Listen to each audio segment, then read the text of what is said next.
puji Tuhan. Kita bersyukur bisa berjumpa kembali. Saya akan menyampaikan firman Tuhan sekaligus janji saya minggu lalu. Ya, saya akan bagaimana pertolongan Tuhan dalam hidup saya, dan saya percaya saya tidak bermaksud untuk menonjolkan diri saya, tapi saya ingin supaya nama Tuhan dimuliakan lewat peristiwa kehidupan kita. Saya kasih judul hidup dalam rencana Tuhan. Firman Tuhan terdapat di dalam Efesus pasal yang kedua, ayat yang ke-10. Ya, Efesus 2 ayat yang ke-10. Ini sangat luar biasa, tapi saya tidak membahas detail, tapi saya mau langsung kepada story kehidupan, perjalanan kehidupan, bagaimana Tuhan itu ada dalam perjalanan kehidupan setiap kita tentu saja. Dan ada bagian-bagian yang nanti saya akan ceritakan bagaimana kita berdoa, dan ternyata doa kita ada hal-hal yang memang tidak sesuai dengan apa yang Tuhan mau. Tuhan luruskan dalam hidup ini. Dan itu seringkali saya mengalami, saya kadang tidak bisa menerima keadaan itu saat itu. Tetapi melihat bahwa hidup kita ada dalam rancangan Tuhan, itu luar biasa. Efesus 2 ayat 10 berkata, karena kita ini buatan Allah, diciptakan dalam Kristus Yesus untuk melakukan pekerjaan baik yang dipersiapkan Allah sebelumnya. Ia mau supaya kita hidup di dalamnya. Saya bikin yang sederhana sekali bahwa Tuhan itu berjalan dalam hidup kita, dalam sejarah kehidupan kita. Ya, Tuhan itu berjalan dalam kehidupan kita. Mulai dari bahwa buatan Allah itu kita sebelum percaya Yesus, setiap manusia adalah buatan Allah. Dari Adam itu diciptakan oleh Tuhan, itu buatan Allah. Tetapi kenapa ada diciptakan dalam Kristus Yesus? Karena manusia jatuh dalam dosa, maka Kristus datang untuk menjadikan kita ciptaan yang baru. Yang lama sudah berlalu, sesungguhnya yang baru sudah datang. Dengan maksud apa? Maksud utamanya adalah melakukan pekerjaan baik sesuai dengan rancangan Tuhan dalam hidup kita. Dan rancangannya itu telah dirancang sebelumnya oleh Tuhan, supaya apa? Kita hidup sesuai dengan rancangan itu. Ia mau supaya kita hidup di dalamnya. Wah, luar biasa. Dan kalau kita ngerti dari awal ini, mungkin nanti saya bercerita tentang kehidupan, bagaimana saya mengalami perjalanan kehidupan itu. Saya tidak akan lagi komplain sama Tuhan, tetapi selalu bertanya, misalnya, Tuhan, apa sih maksud semuanya ini sehingga harus melalui jalan seperti ini? Bukan, kenapa Tuhan saya begini? Saya maunya kan begini. Nah, enggak begitu, saudara.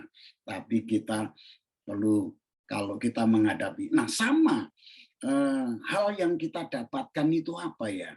Kita bersyukur di Indonesia juga beberapa waktu lalu, 2 hari lalu atau 1 hari lalu, 2 hari lalu, Bapak Presiden mencanangkan bahwa kita sudah ada kelonggaran di tempat umum, boleh tidak menggunakan masker, tetapi tetap menggunakan prokes, tetap jalan di tempat pertemuan-pertemuan tertutup, tetap menggunakan masker di kendaraan, di mobil, khususnya transportasi umum, kita tetap menggunakan itu. Jadi sudah ada kelonggaran. Kemudian kalau pergi terbang, kemarin saya ke Makassar, ya nggak pakai lagi PCR atau antigen, tapi ditanyain tentang sudah berapa kali vaksin. Saya bilang 3 kali, itu pun juga nggak dilihat, gitu ya. Jadi sudah ada kelonggaran. Jadi kalau dulu harus ini itu ya memang itu sangat penting demi kesehatan. Tapi intinya yang saya mau sampaikan, apa sih yang Tuhan inginkan dalam hidup kita? Pelajaran apa ketika kemarin kita menghadapi COVID seperti ini? Nah, itu penting sekali. Dan itu berarti bahwa Tuhan ada dalam sejarah kehidupan kita. Tuhan mau hidup kita ada dalam rancangannya. Seperti apa rancangan Tuhan dalam hidup kita itu? Nah, ada satu hal saja yang saya mau cerita berkaitan dengan bahwa kita hidup dalam rancangan Tuhan, bahwa kita ini selalu dikawal oleh Tuhan dalam story kehidupan kita. Story, ya kan?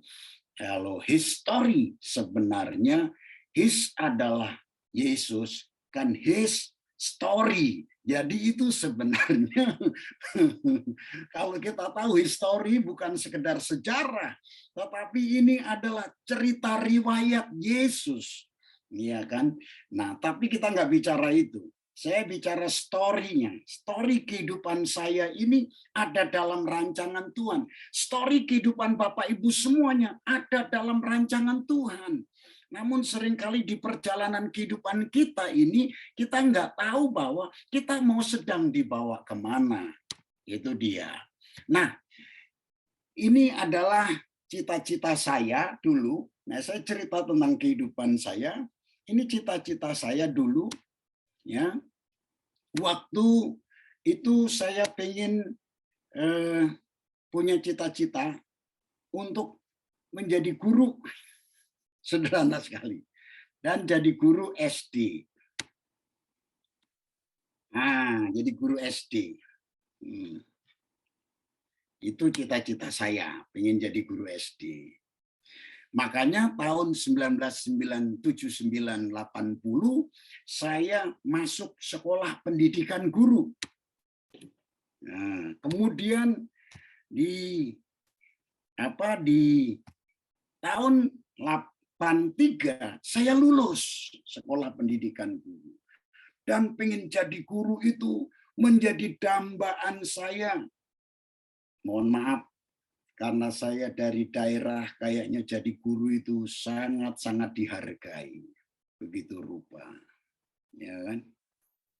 Nah, saudara, kemudian sebelum tahun 85, pertengahan tahun 85, awal tahun 85, saya masuk tes jadi pegawai negeri untuk menjadi guru. Ternyata saya tidak lulus. Karena papa saya kekeh tidak mau untuk melakukan pendekatan-pendekatan supaya saya bisa diterima. Jujur saudara, saya belum tahu rancangan Tuhan dalam hidup ini. Saya marah. Waktu itu saya masih remaja lah, umur 20 tahun. Saya marah kepada papa, kenapa cuman uang 100.000 saja saya bisa diterima untuk menjadi guru, kenapa tidak diberikan? Padahal uang 100.000 itu ada. Zaman dulu 100.000 aja udah cukup.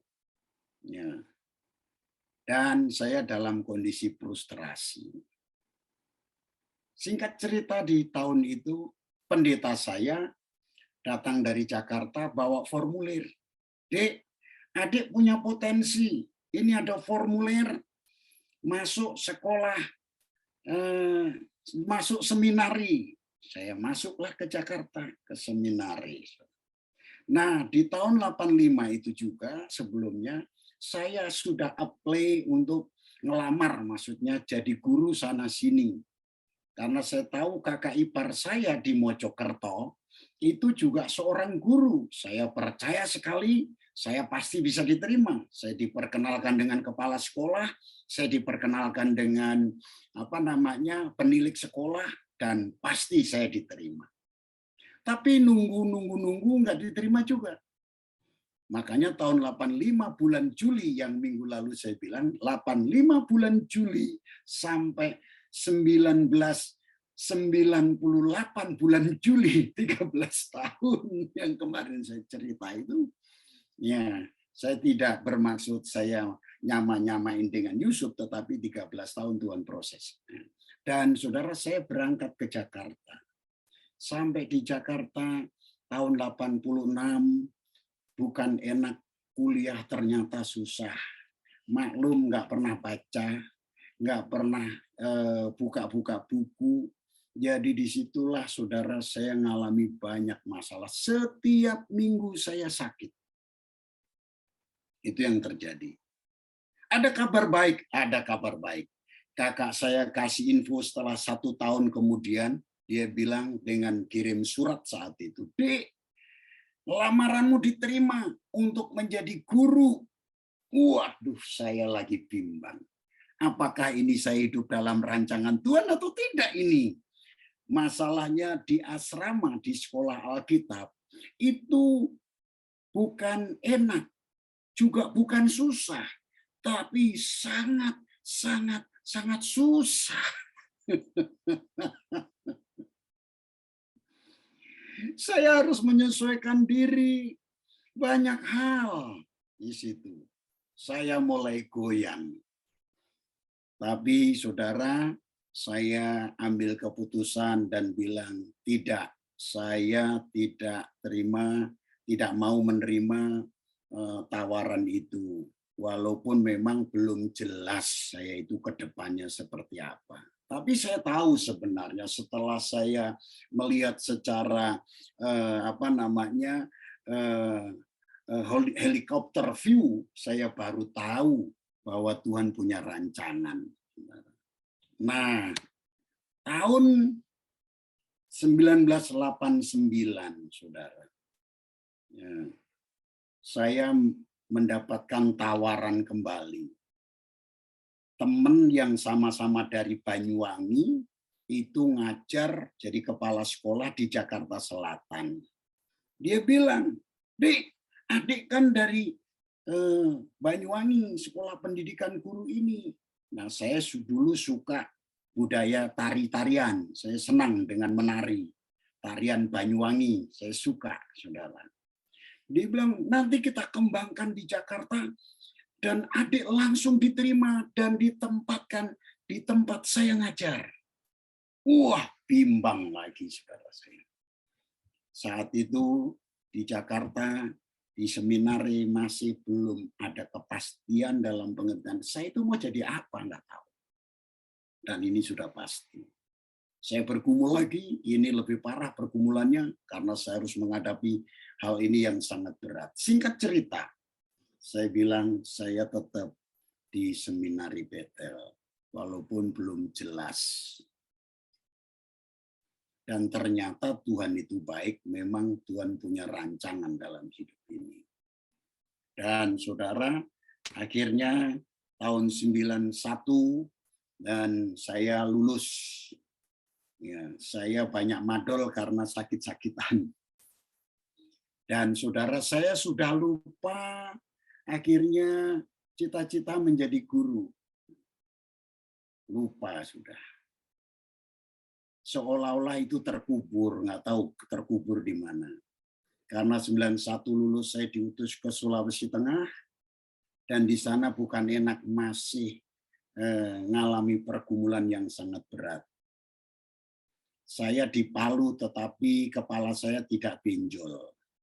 Tahu artinya di Palu? Itu saya pulang seperti kalah perang. Saya pulang seperti kalah perang. Saya sudah menikah tahun 92, sudah menikah dengan istri, jadi nggak tahu saya itu ke depannya seperti apa. Tapi satu hal, kalau Tuhan sudah panggil, saya percaya panggilan itu tidak akan pernah hilang dalam hidup saya. Tapi firman Tuhan tadi katakan bahwa kita diciptakan dalam Kristus itu untuk melakukan pekerjaan baik. Dan saat itu perjalanan tahun-tahun itu saya belum begitu jelas memahaminya. Tapi memang ada sesuatu yang kuat untuk menolak jadi guru di Mojokerto, menolak jadi guru di Jakarta. Nah, minggu lalu saya cerita tahun 98 saya dipercaya untuk menggembalakan dan makin lupa untuk jadi guru, Saudara. Tetapi antara tahun 98 sampai 2005 sudah mulai ada tanda-tanda. Selama kurang lebih 5 tahun saya fokus pelayanan di gereja lokal dan ternyata ada teman-teman di daerah itu minta untuk di-equip. Ya, di sekolah Alkitab saya diminta dan sebagainya. Saya berpikir apakah saya ini mau jadi guru atau bukan? Gitu, Saudara. Tapi yang begitu jelas ketika akhir tahun 85 saya ikut yang namanya pergerakan CMNI, Pria Sejati, saya makin kuat bahwa saya adalah seorang gembala dan pengajar. Seperti itu. Dan lakukan equip di mana-mana, dan Saudara, tahun 2005 sampai 2008 baru saya betul-betul saya adalah seorang gembala dan trainer. Gitu. Saya memperlengkapi diri saya sedemikian rupa dan saya terlalu yakin sekali bahwa saya adalah seorang trainer. Dan 2008 ya Saudara, sampai sekarang itu benar-benar saya bisa melihat, ya, saya mengumpulkan hamba-hamba Tuhan, saya training dari Medan sampai di Papua, training, dan ternyata saya tetap menjadi guru. Persoalannya bukan guru SD, tetapi saya jadi guru untuk jemaat, jadi guru untuk para pemimpin. Itu luar biasa. Saya tutup dengan satu kisah yang sangat saya terharu sekali, Pak. Bapak Ibu Saudara sekalian. Saya lupa tahunnya, tapi sekitar tahun 2014 atau 15. Surabaya itu meminta untuk lakukan training, ya, dari Mojokerto itu naik ke Pacet, ya, daerah Pacet, ya. Dan ketika saya habis dijemput dari bandara, kemudian habis makan terus jalan terus, saya dalam hati, loh, ini kan tempat kakak saya, loh, ini rumah kakak saya. Naik ke Pacet, daerah Karangan itu naik, loh, mana campnya? Nah, campnya di daerah situ. Dan Saudara, saya ketika istirahat, mau pada mandi istirahat, saya keluar dari tempat itu. Nah sebelumnya saya telepon kakak saya bilang gini, Dek, tempatku cuma 5 menit kalau aku naik motor ke tempatmu. Oh iya, nah, besok deh ketemu, aku lagi ada urusan. Besoknya kakak saya datang, tapi sore itu saya berdiri di sana sambil saya melipat tangan saya menangis, Saudara. Saya bilang, Tuhan, kalau saya mengikuti rancangan saya, maka saya akan jadi guru SD sampai sekarang ini ada di bawah itu ada kecamatan Trawas atau apa itu ya Pak ya. Di situ saya nangis dan saya sampai pensiun ada di tempat ini. Tetapi rancanganmu adalah rancangan yang sempurna, Tuhan. Saya bukan hanya ngajar SD, tetapi Tuhan bawa saya ngajar para pemimpin, dan hari ini saya berdiri dan hari ini dan besok ada teman-teman dari berbagai lini kehidupan mereka, ada bisnismen, ada dokter, ada para pemimpin. Saya ngajar mereka, ternyata rancanganmu adalah rancangan damai sejahtera, bukan rancangan kecelakaan. Dan firman-Mu berkata bahwa sebab rancanganku bukanlah rancanganmu dan jalanmu bukanlah jalanku. Demikianlah firman Tuhan. Ternyata saya jadi guru. Benar, dari tahun ini cita-cita saya jadi guru. Ada proses yang panjang dan saya jadi guru, tapi bukan guru SD. Saya maunya Tuhan saya jadi guru SD, tapi Tuhan bilang mungkin saya nggak dengar. Ya kalau Tuhan itu ngomong bukan, kamu akan kupersiapkan jadi guru yang lebih luas lagi. Saya terharu, saudara. Saya berdiri di situ, saya nangis, Tuhan terima kasih. Berarti rancanganmu adalah rancangan yang sempurna. Karena kita ini buatan Allah, diciptakan dalam Kristus Yesus untuk melakukan pekerjaan baik yang dipersiapkan Allah sebelumnya. Ia mau supaya kita hidup di dalamnya.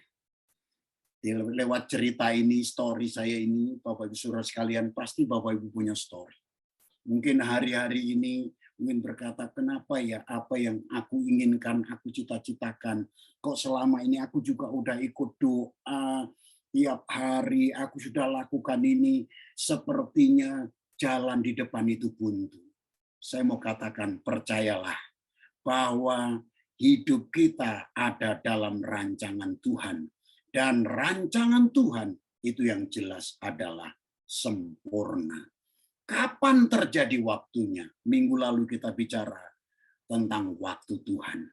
Pasti waktu Tuhan yang terbaik. Tuhan Yesus memberkati kita sekalian. Amin.